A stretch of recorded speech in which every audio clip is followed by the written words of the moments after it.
Olá, pessoal da Indústria Precisa.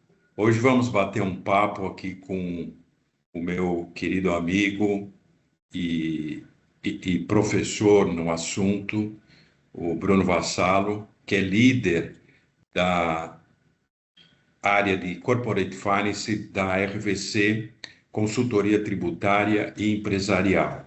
Hoje nós vamos falar de recursos financeiros. Aonde buscar o dinheiro, como manter esse dinheiro muito bem aplicado. E gostaria de dizer antes o seguinte, que essa questão de benefícios fiscais, de recursos de financiamento, é uma política de Estado, que em todo o mundo isso se promove de uma forma bastante eficaz, né?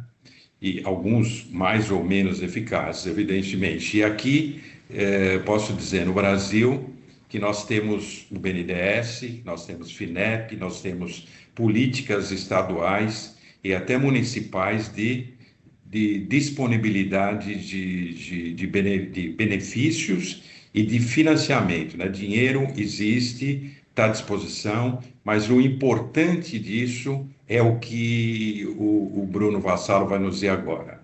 E nessa pergunta mais básica, que essa é impossível.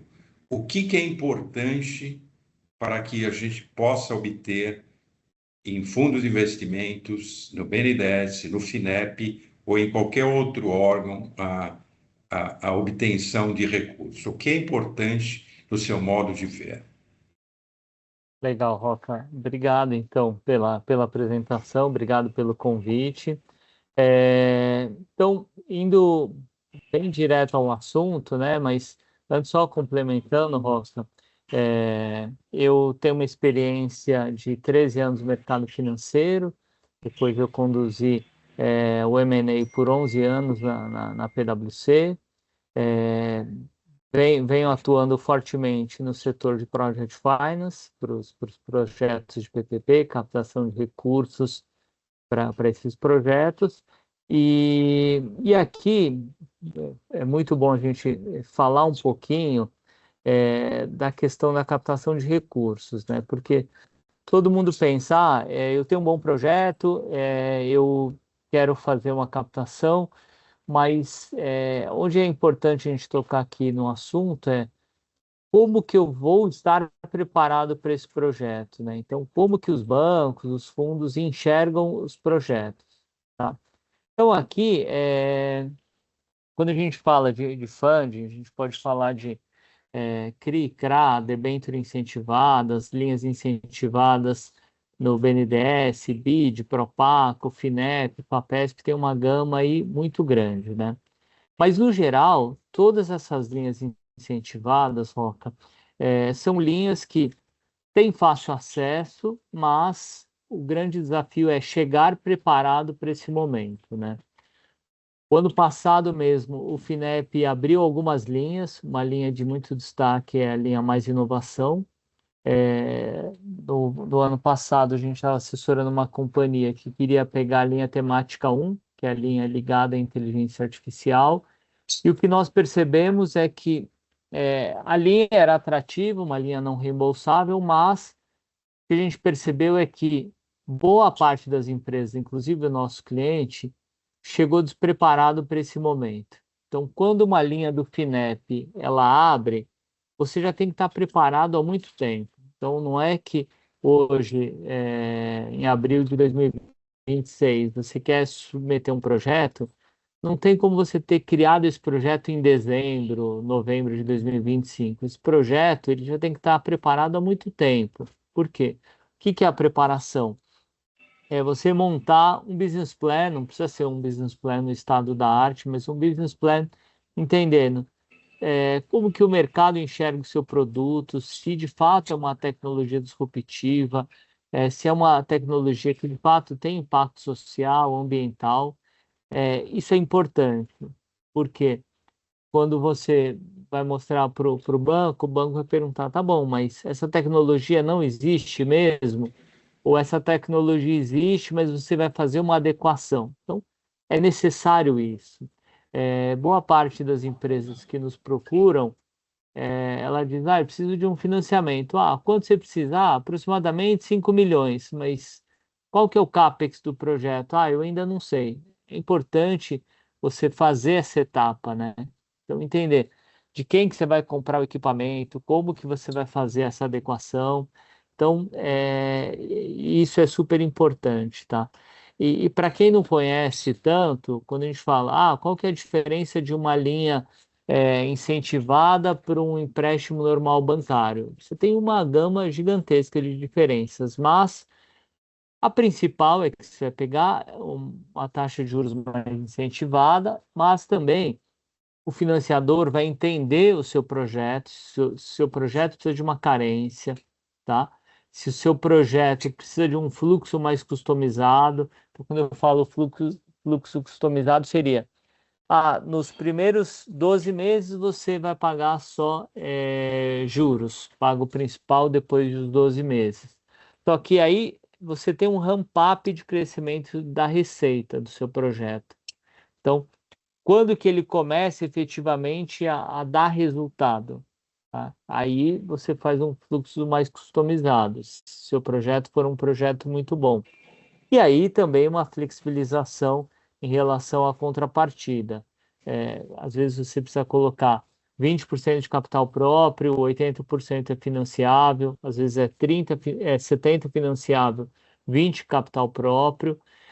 E é importante também entender que essas linhas, elas dificilmente vão financiar 100% do seu projeto. Tem algumas que financiam, mas você precisa dar uma sinalização para o financiador ou investidor que você também está entrando nesse risco, não só com o seu tempo, mas também com recurso, tá? Então, isso é super importante, tá?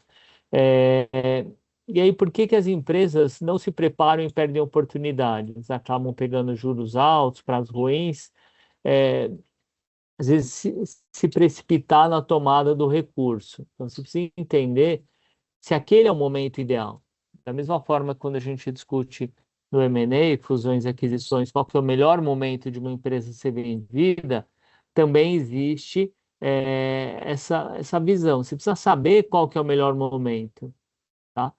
Às vezes você não tem receita nenhuma, você vai tomar um crédito, é um crédito mais caro porque você ainda não tem receita.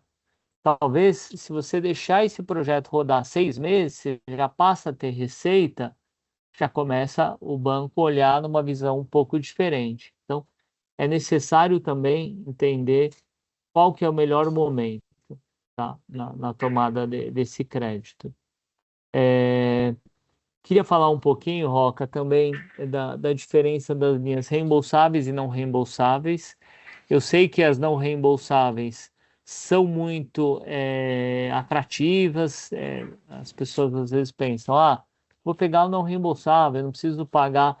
Mas o fato de não ser reembolsável também tem algumas exigências. Então, você precisa comprovar com frequência algumas coisas. Você precisa trazer um Instituto de Ciência e Tecnologia, o ICT, para te ajudar.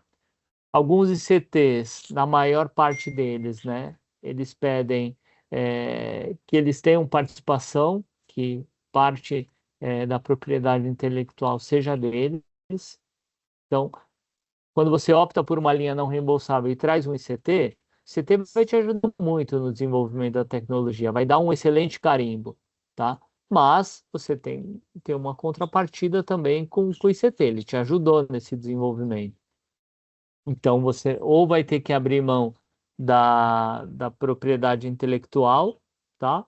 Ou, às vezes, pagar um royalties por um determinado período. Então, as linhas não reembolsáveis são atrativas, Finep acaba oferecendo boas linhas, mas você precisa entender o que é melhor. Lógico, é melhor você pegar alguma coisa não reembolsável? Pode ser, mas você precisa entender se o seu projeto faz sentido pegar um não reembolsável, né?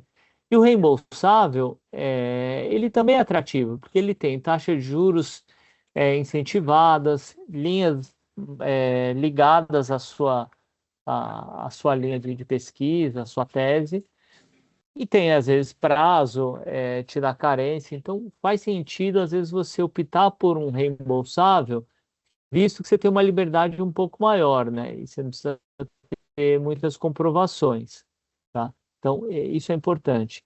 E, e aí, para a tomada de decisão, se é melhor reembolsável ou não reembolsável, é importante entender, né, o estágio do projeto, que a gente mencionou lá no passado, Roca, TRL, né? Então, você precisa entender se o seu projeto está numa fase muito inicial, se ele já está um pouquinho mais avançado, então isso é importante.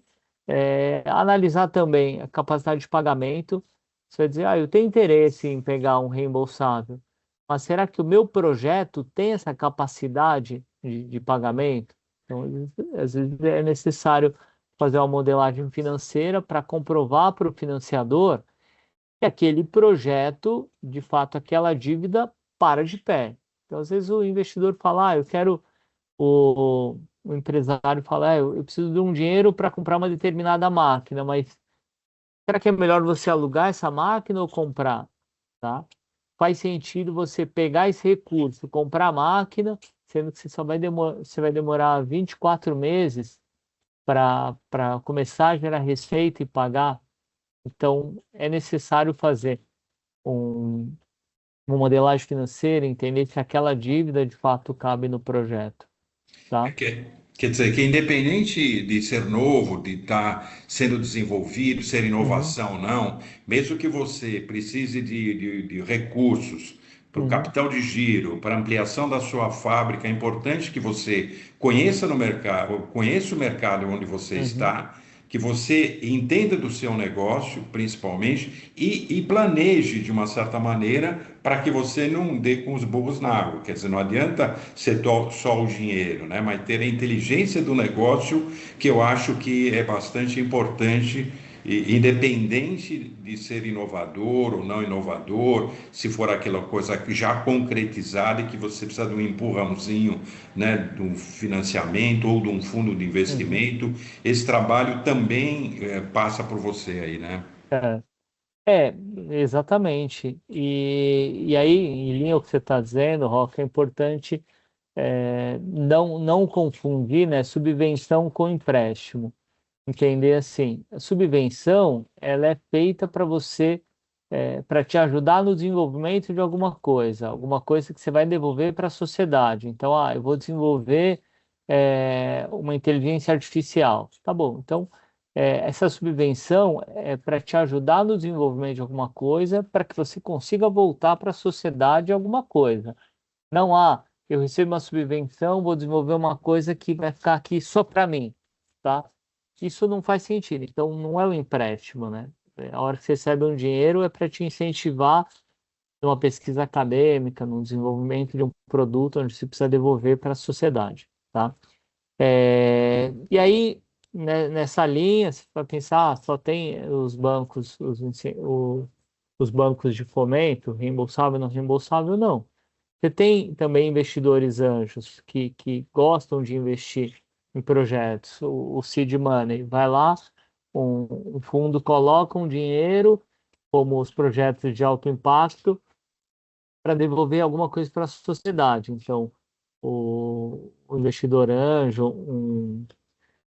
um fundo de alto impacto, ele quer investir o dinheiro para ver efetivamente desenvolver alguma coisa. Então, uma melhora na sustentabilidade, algum projeto de impacto social. Então, tem essa terceira via dos fundos, que também no Brasil tá maduro, mas no mundo está muito mais maduro, mas no Brasil tem muitos fundos que vêm olhando isso com bastante detalhe, tá? Eu acho que é um pouco disso. E aí eu queria falar um pouco também da questão dos prazos, né? Os bancos de fomento, talvez assim, algumas linhas não sejam tão vantajosas na taxa de juros, mas ele te dá prazo, né? Ele te ajuda a efetivamente planejar a longo prazo o seu negócio. Então, se você pega para um projeto que exige 10, 15 milhões de captação, nem sempre o projeto consegue devolver em 2, 3 anos. Leva um pouco mais de tempo. Então, o banco de fomento ele vai te ajudar nesse fluxo, né? Ele é a longo prazo, tá? Você tem uma taxa de juros não tão competitiva, mas um pouco mais barata. Só que o que muda é a questão do prazo, né? Então, é, a carência, isso ajuda muito nos projetos. Então, eu tenho um projeto de inteligência artificial, robótica, vai demorar para eu conseguir efetivamente compensar esse investimento, então por isso que você precisa procurar um banco de fomento para isso, tá? É Faz, isso faz aí. sentido isso para você, Opa, Rock? total. Inclusive, eu gostaria que você, até para a gente enumerar, que você desse as dicas principais, até Uhum, para a gente fazer encerramento, as dicas principais que alguém que tem interesse em uhum, projetos novos, em ampliação, capital de giro, enfim, precisa de recursos financeiros, uhum. o que que ele tem que ter nas mãos? Se você puder enumerar essas dicas para. Tá, é que assim, o erro mais comum, Roca, é não estar preparado e não saber qual que é o melhor momento, né? Então você pode dizer, eu tenho uma excelente ideia, eu só preciso do dinheiro, mas não é assim. Você tem uma excelente ideia, mas você precisa testar essa excelente ideia.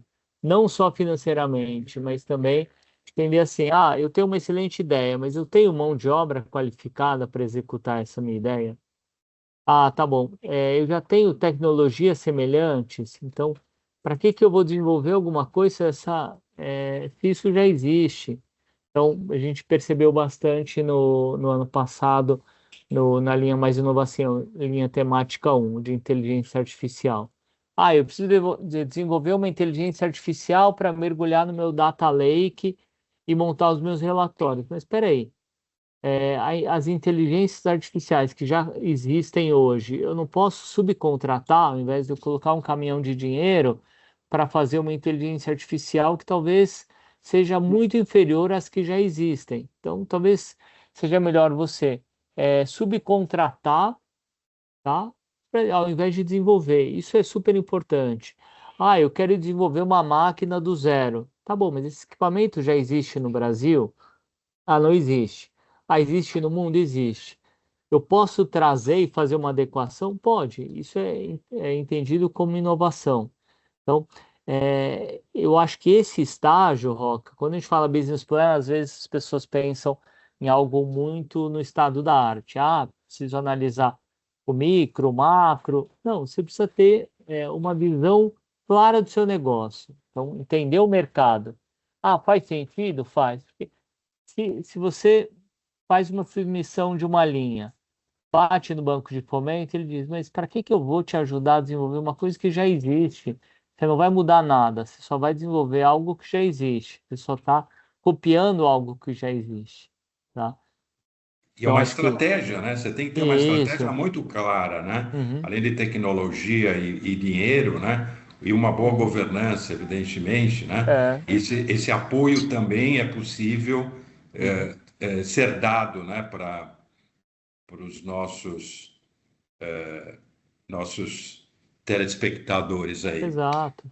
Aí, Bom, Roque, assim, o que que o banco olha, né? Ele olha se você tem uma boa visão do mercado, se você está enxergando bem aquele mercado que você está entrando, se não é um mercado que já está acabando, o seu modelo de negócio, foi o que eu falei, se o seu time tem um know-how, mas eu ainda vou contratar, tá bom, mas o mercado tem pessoas com essa capacidade? Tem. Ótimo. Aí depois disso, você vai para projeções financeiras e o uso claro do recurso. Eu preciso de dinheiro para investir em marketing, eu preciso de dinheiro para treinamento do meu time para esse equipamento. Eu preciso do dinheiro para horas homem. Tá bom, mas quanto que é essa horas homem? Tá, eu tenho tudo isso? Tenho. Então vale a pena eu trazer um ICT para me ajudar nisso, que é um pouco mais barato, tá? E aí, nessa linha, depois montar um business plan. Um business plan razoavelmente simples, com sumário executivo, análise de mercado, produto, modelo financeiro, pelo menos com um fluxo de 36 meses, para ficar claro o investidor ou para a agência de fomento que você tem uma visão razoável de prazo, tá? Aí concluído isso, montar o material que a gente chama de pitch deck, né? Que o investidor costuma querer olhar. E aí, um pouco mais para frente, depois que a gente for conversar sobre comprovações, aí os bancos pedem os documentos. Aí eu acho que numa próxima live, né, Roca, que a gente pode Sem mergulhar dúvida um nenhuma. pouquinho mais É no que é depois que detalhe. você pegou o dinheiro, Uhum, que você já passou, como que faz, como que é essa uhum. auditoria direitinho. Bom, Bruno, eu gostaria de te agradecer bastante Eu que e agradeço gostaria pelo de convite. avisar e dizer do mote da indústria precisa, que é ser uma ponte de quem precisa com quem informa, executa com precisão. E Uhum. você é um dos nossos preciosos, que Obrigado. executa e informa com precisão. Então, gostaria de falar para o pessoal que está inscrito no canal que qualquer outra informação ou buscar recursos, incentivos fiscais, que procure através do nosso canal, que tem o pessoal especializado aguardando para que pudesse fazer a ponte com o Bruno Uhum. Vassalo, que vai entender o seu projeto, que vai aprofundar, que vai dar as dicas todas possíveis para que você tenha sucesso ou continue tendo sucesso que chegou até aqui. Então, Bruno, muito Legal. obrigado. Queria Obrigado, agradecer Roca. também a Giovana, a Adriana também Grisante, que é a sócia de treinamento e que a gente está dando esse passo inicial a esse nosso projeto. E Legal. boa sorte para você e sucesso. Obrigado, Roque. E só a mensagem final aqui que eu acho que é importante a gente deixar é assim, o maior desafio para a captação hoje é chegar preparado para a captação, tá? Se você fizer uma boa preparação, a captação vai ser bem sucedida. Eu acho que essa é a mensagem final aqui, Roque. Opa, muito obrigado. Tá Tudo bom? de bom para vocês. Obrigado, um grande abraço. Tchau, tchau. Tudo de bom.